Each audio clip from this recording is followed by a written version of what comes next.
Is here from Sundown. And I want all of you to take an opportunity to meet her if you forgot. Yes, please fill it out. So Anita, would you open our class with prayer, please? Our dear Heavenly Father, we thank you for this day. We thank you for the beautiful sunshine. We thank you for the rain that we've recently had. Thank you for your creation, for all that you give us. We thank you for our families, our food. We have so much to be grateful for, and we just thank you so much for giving all of these things to us. We're especially thankful, though, for our spiritual blessings, and we thank you for Christ and the life that he lived for us, so that we have that gift of salvation through him. We ask you to be with those who are sick, especially Natasha and the others that are in need of our prayers, and we ask you to please be with us as we help them in their needs. We thank you for Lita, and we thank you for this opportunity for class, and that we may continue to learn from each other and be able to learn from these words that the Bible has given to us. We thank you for Jesus again and for the gift of his life for us. And in his name we pray. Amen. Amen. Last week, we did in chapter 2, and we were remembering the definition of victory, which is defeat over an enemy or an opponent. And also, we discussed the fact that the name of this book is If You Would See Good Days. And did you know, I thought of the scripture that is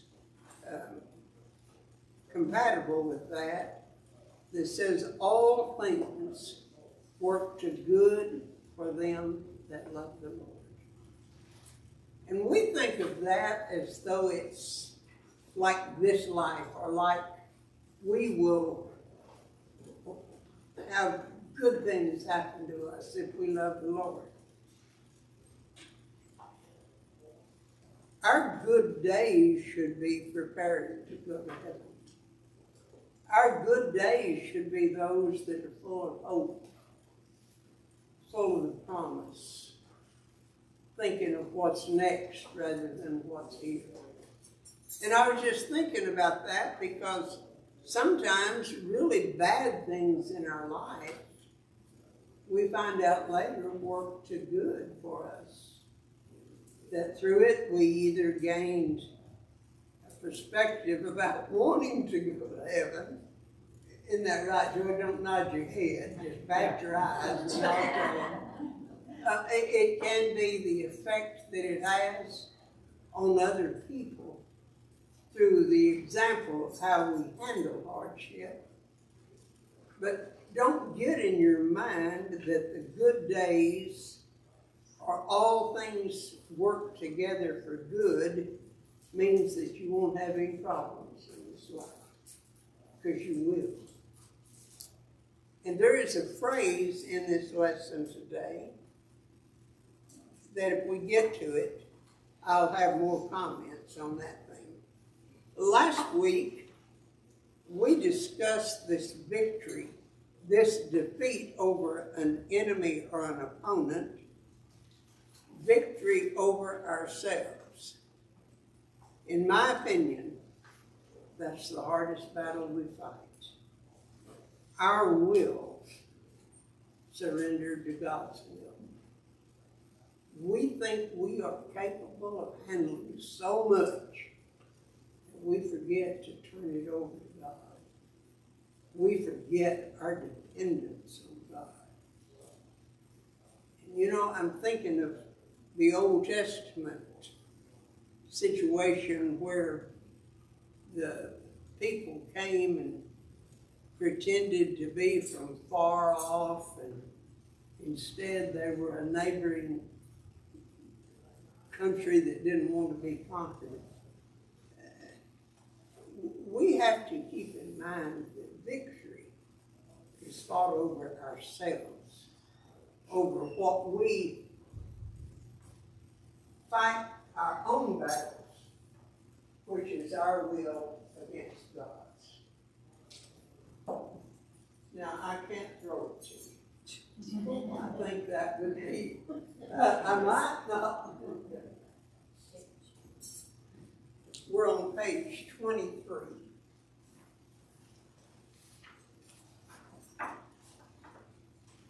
So victory over self, and then victory over sin.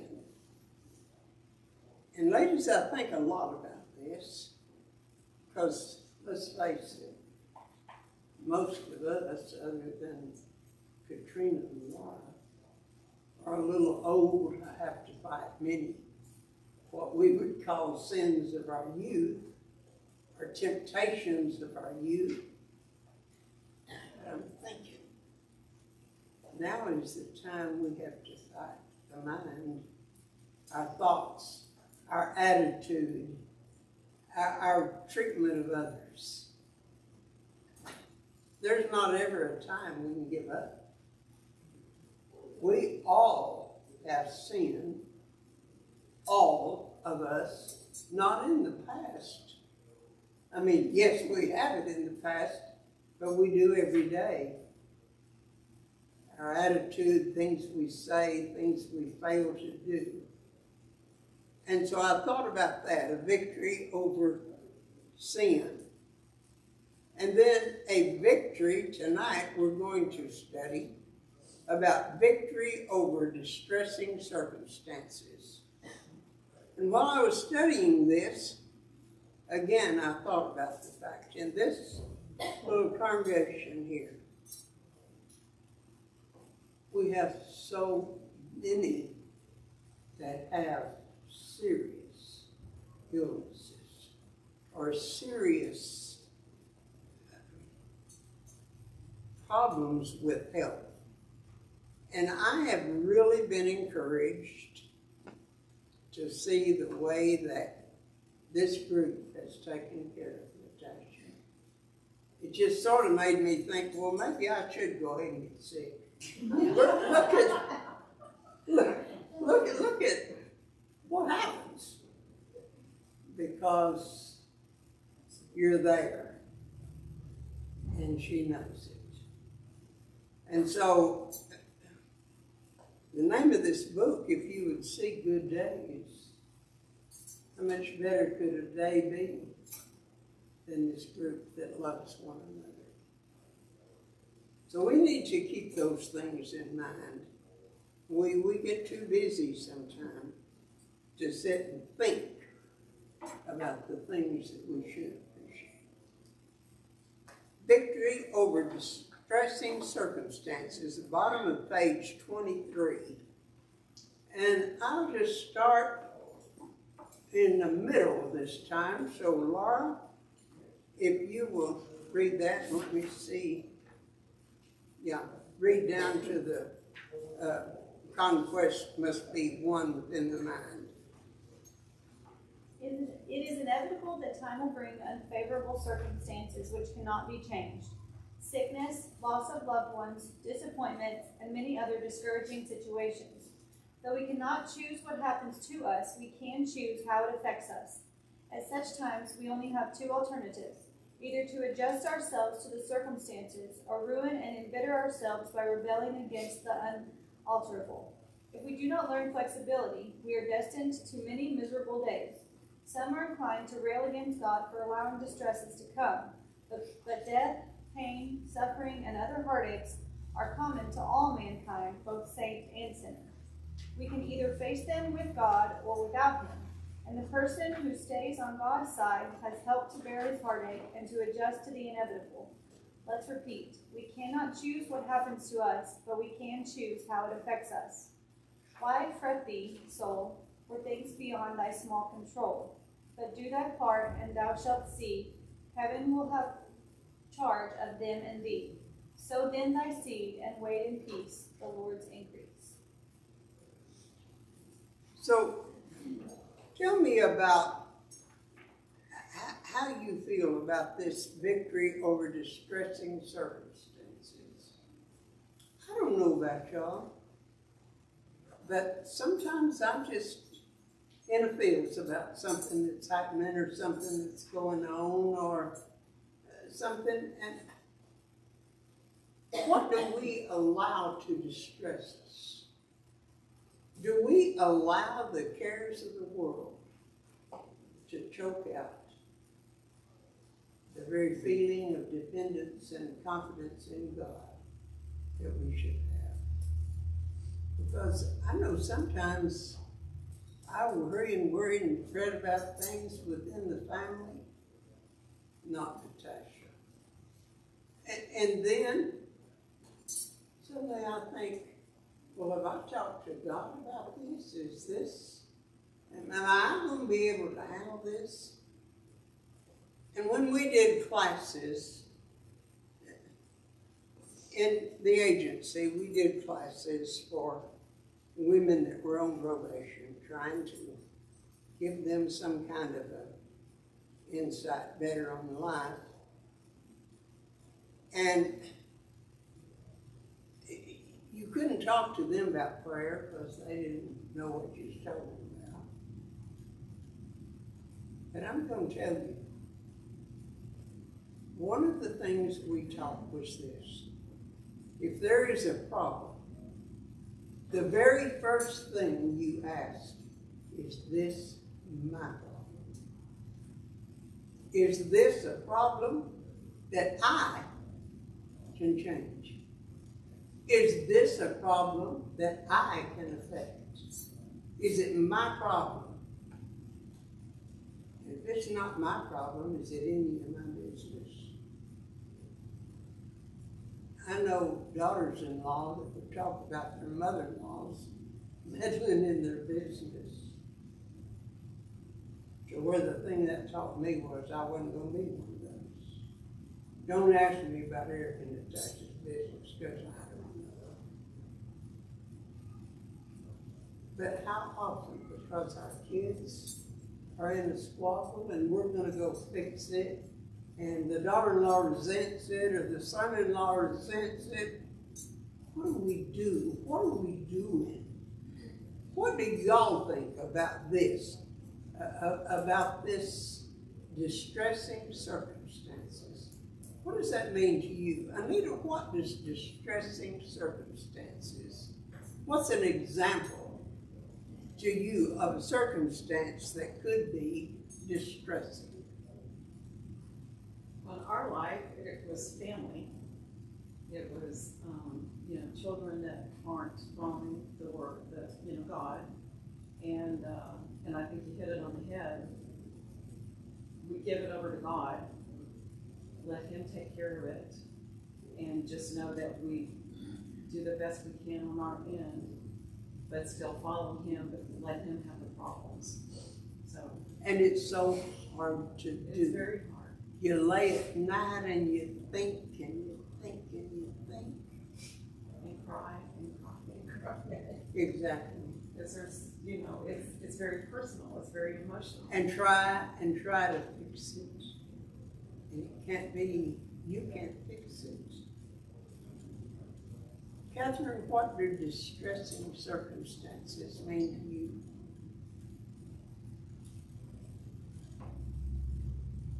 Probably the same, of course. The grandkids, so, go into church. And with us that have children that are older, I'll tell you, Katrina and Laura, when they're little, they may step on your toes. They get bigger than walk on your heart. But you have to turn towards God. Well, because I think what happens is that we look at ourselves and we think, what did I do? What? Yeah. It was my fault. I didn't know what all I did, and I know I raised all my children the same. But what did I do to make this happen? And I think that's the hardest part, is to take the guilt off of myself. And maybe, and I'm not saying that everyone goes through that and everyone probably could have done something different.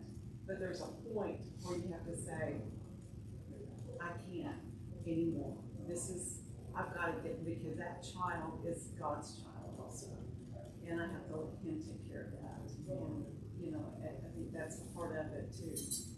Well, and there is that part of guilt, but I used to say, and I really believe this, unless a person is drunk or on drugs or just pure evil, every other mother besides those three categories did the very best they could that day with what they had. Not only material possessions, I mean with the talent you had, with the resources you had. You did the best you could that day. Now looking back, it may not have been the best thing you did. It may not have been the best, but your intentions were. There's not a woman in this room that ever woke up one morning and said, now what can I do today to mess Billy up? What did I do today? What can I do this morning when I get up? What can I do to ruin their day? Not a one of us. Unless it was Joy. Joy may have done that, but unless it was Joy. But do you not see that we did what we thought was the right thing? Well, where the problem is, as you grow in God's Word, and as you see His solution, now give up your solution. Try it God's way. And His way has a limit. His way has a limit. So, distressing circumstances, I think other than help, I think the two major things with this group would be health issues or family issues. I think those would be the distressing circumstances we face. Brenda, would you read "The conquest must be within the mind"? That paragraph. The conquest must be won within the mind. Paul proved that it can be done. He endured physical persecution, false brethren, imprisonment, poverty, and constant risk of life itself. On one occasion, he and Silas were imprisoned and in stocks. They could have pitied themselves, saturated their minds with bitterness, resentment, fear, and a spirit of retaliation. What did they do? They controlled their thinking and triumphed over fearful and miserable circumstances. They sang praises to God, Acts 16 and 25. Though their bodies were in prison, their hearts were free. It was a victory won in the mind of two noble Christians. Conquest over fear and anxiety is necessary for the contented life. And this phrase of Christian victory is discussed more fully in chapter 5. So, all of you know that first line of this paragraph is my mantra. You live in your mind. If there's going to be any conquest of anything, it's going to start with the mind. If you cannot change the circumstance, you can change your response. That's your choice. It's not what happens to you. It's how you respond to it. And Paul and Silas responded by singing hymns.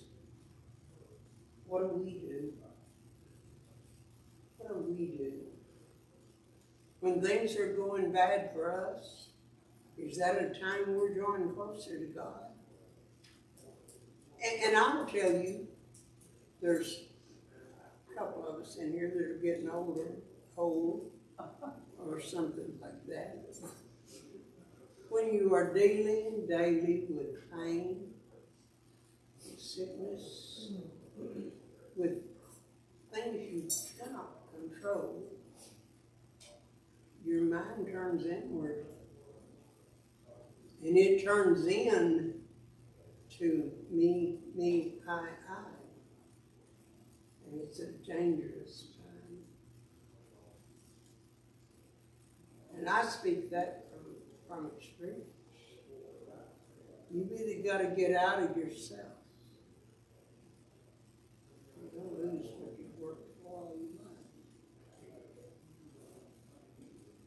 life. Pain, I have enjoyed, not exactly enjoyed, but I have benefited from the studies we've done of Job, because not any of us have ever suffered like Job did. But he never lost sight of God. And so, but pain is a great equalizer. Satan uses it. And now there's medication. I'm not saying we can't get medication for it. That's not what I'm saying. But I'm saying to conquer, to have the victory over pain, you have to, in your mind, find a way. Whether it be meditation, whether it be prayer, whether it be, you cannot dwell on the pain. You cannot. Because if you dwell only on your health, you're not going to have good days. But pain and sickness in old age are inevitable. It's just hard for us to accept it.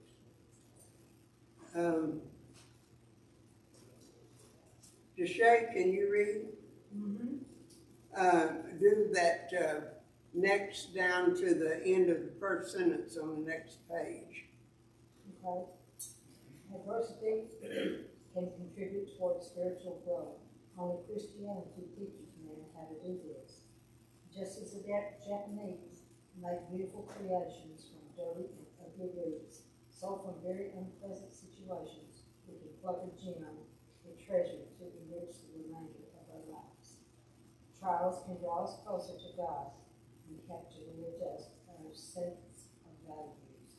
One prerequisite of all growth is exercise, and one form of exercise is resistance to pressure.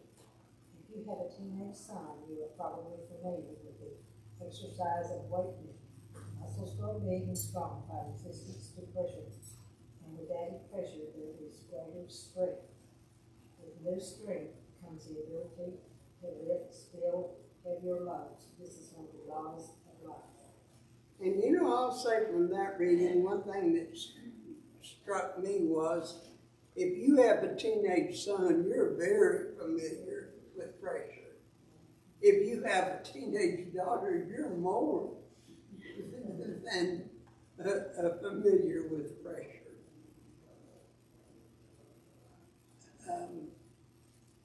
Anita, would you do that next bit and then down to victory over the world? The same principle holds true in the spiritual realm. Those who meet adversity, resist it, and triumph over it are by the spiritual exercise made stronger and nobler. The tree that never had to fight for the sun and sky and air and light, that stood out in the open plain and always got its share of rain, never became a forest king, but lived and died a scrubby thing. The man who never had to toil, who never had to win his share of sun and sky and light and air, never became a manly man, but lived and died as he began. Good timber does not grow in ease, the stronger wind, the tougher trees. The farther sky, the greater length, the more the storm and the more the strength. By sun and cold, by rain and snows, in trees or man, good timber grows. Where thickest stands the forest growth, we find the patriarch of both, and they hold converse with the stars, whose broken branches show their scars. Of many winds and much of strife, this is the common law of life. Laura, can you tell me an example of that principle?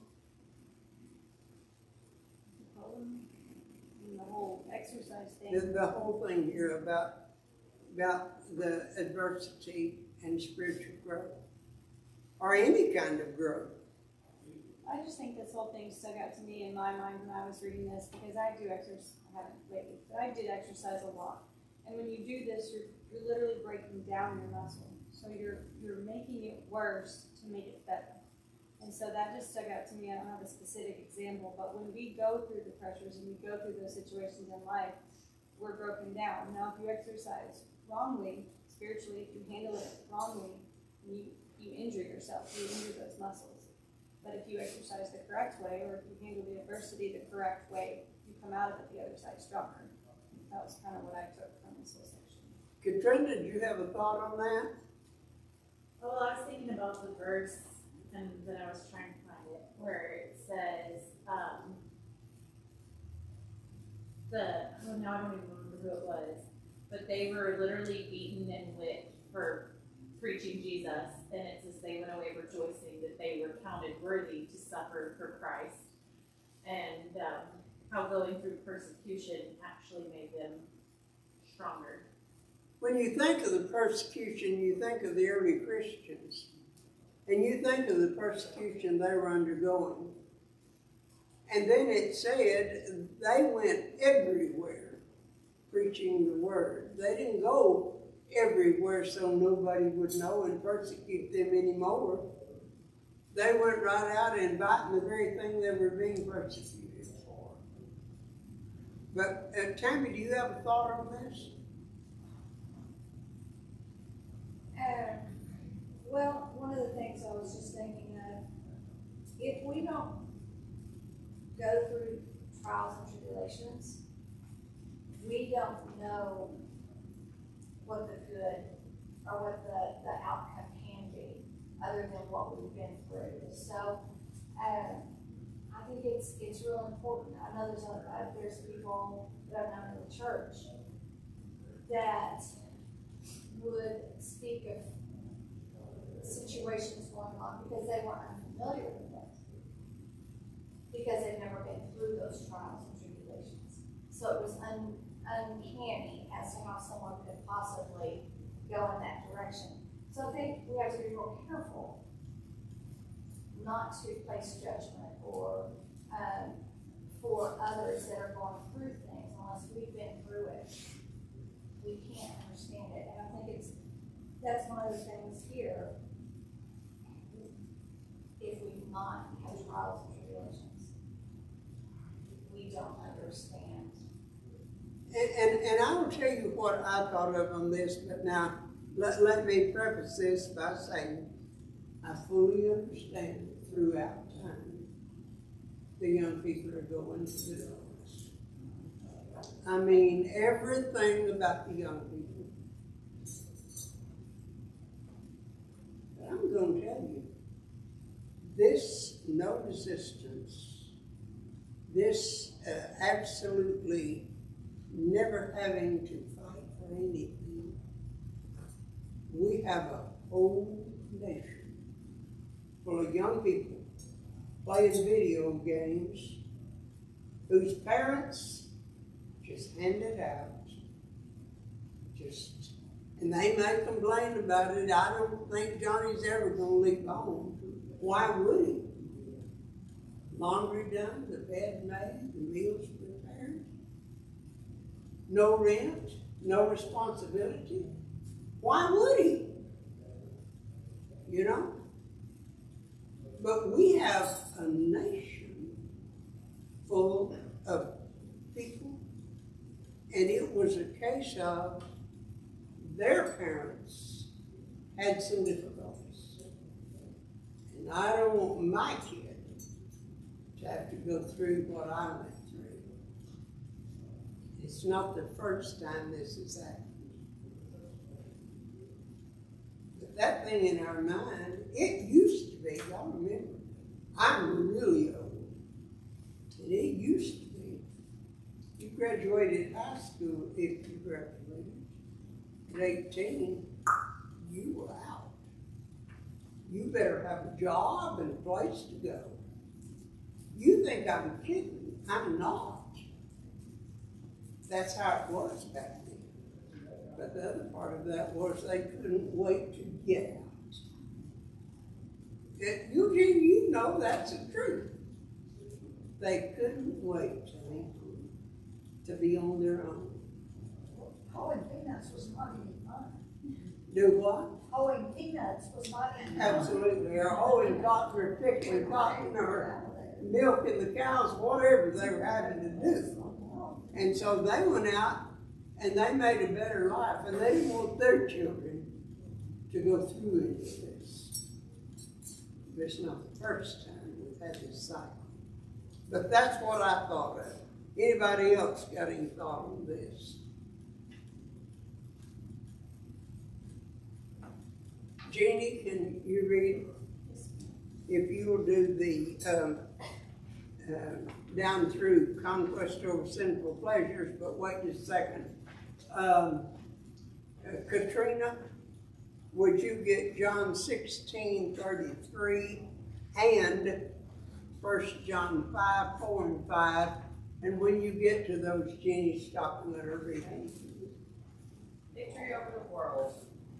Learning to conquer this world is necessary for the victorious life. It can be done, for Christ did it. John 16:33. These things I have spoken to you, that in me you may have peace. In the world you will have tribulation, but be of good cheer. I have overcome the world. It is also possible for his followers. For whatsoever is born of God overcometh the world, and this is the victory that overcometh the world, even our faith. 1 John 5:4 and 5. For whatever is born of God overcomes the world, and this is the victory that has overcome the world, our faith. Who is he who overcomes the world? But he who believes that Jesus is the Son of God. If we are not overcoming the world is overcoming us. Victory involves many things. Go ahead on down Okay. to Conquest over sinful pleasures. There is a temporary pleasure in sin, or there would not be so many sinners. No matter how strong temptations may be, however, a determination to please God can be far stronger. This was proved by many Bible characters, such as Joseph, who resisted Potiphar's wife, saying, "How then can I do this great wickedness and sin against God?" Genesis 39:9. The Christian's consecration can give strength to triumph and therefore to avoid the sorrow which is the fruit of sin. Now, the fact that they say here, they're conquering over sinful pleasures, and the fact they say that there's temporary pleasures in this, well, Brother Gann talked about this on Sunday. If sin wasn't fun, nobody would sin. If there wasn't a pleasure in sin, nobody would sin.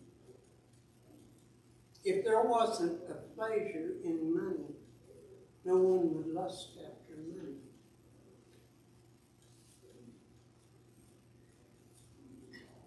For us to deny that part, and especially to our children, one of the things we have to teach them is that sin is a very temporary pleasure, and the consequences are a lifetime and an eternity. But how do we teach them that? When in this day, okay, I'll tell you, I sit in my chair a lot. I would really like to watch some of the funny stuff on television, but I can't. I don't find any pleasure in watching homosexuals or drunkards or somebody blowing up something. I don't find any pleasure in that.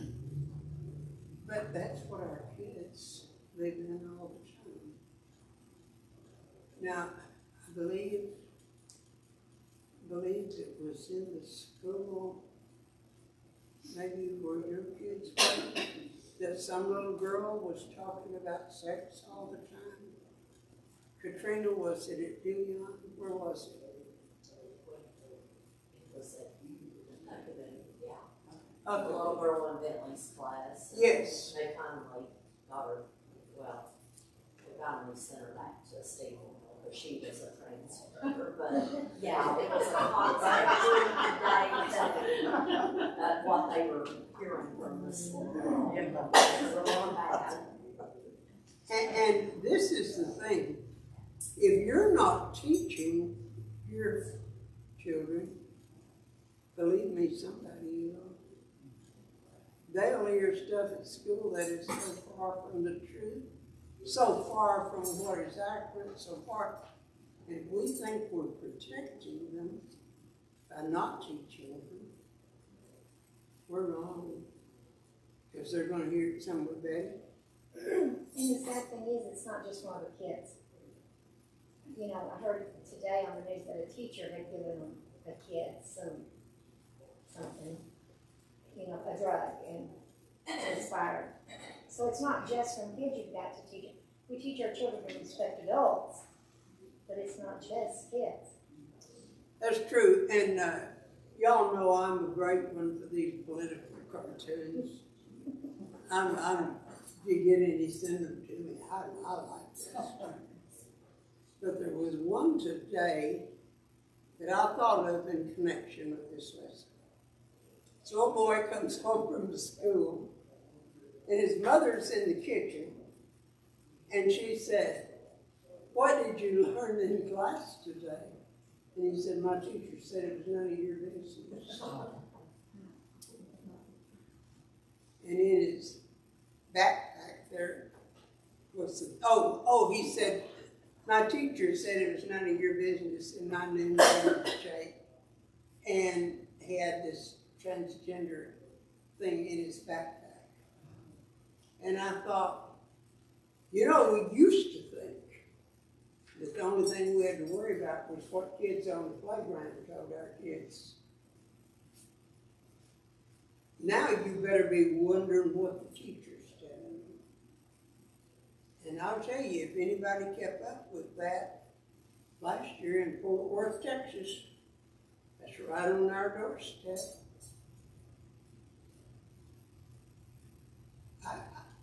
But you can't watch television. You have to be really choosy about any book you want to read. What do you do? How do you do a victory over this stuff?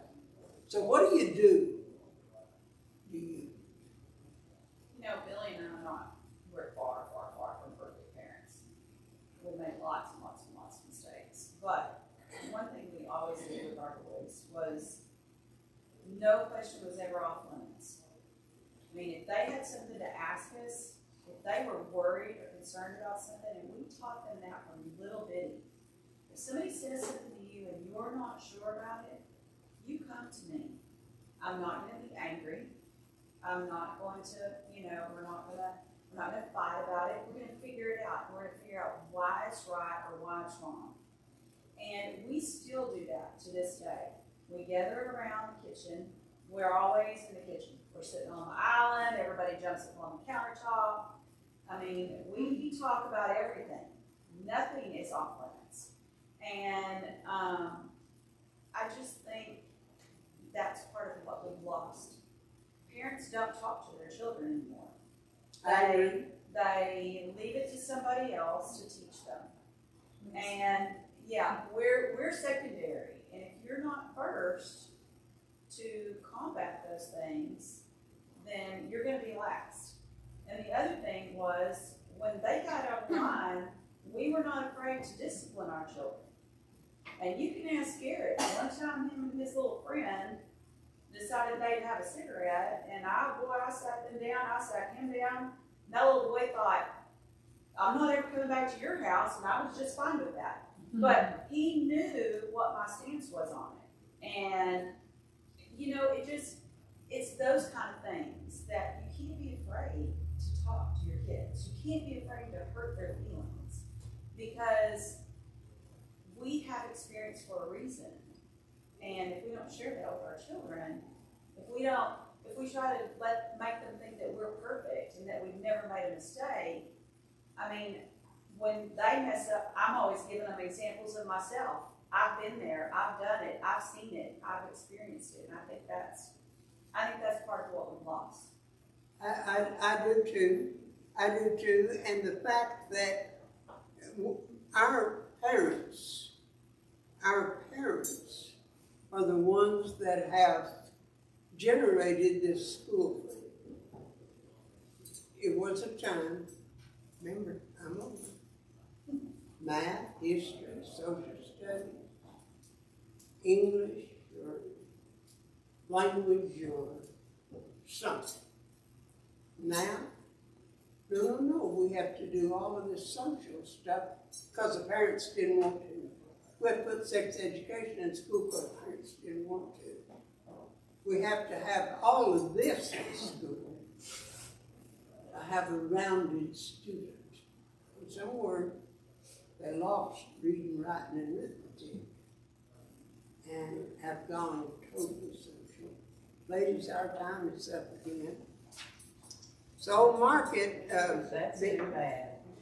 Be sure, Eugene, that you mark yours, because you know you'll get the call. I told her one time in Sweetwater, Texas, we had a man that talked to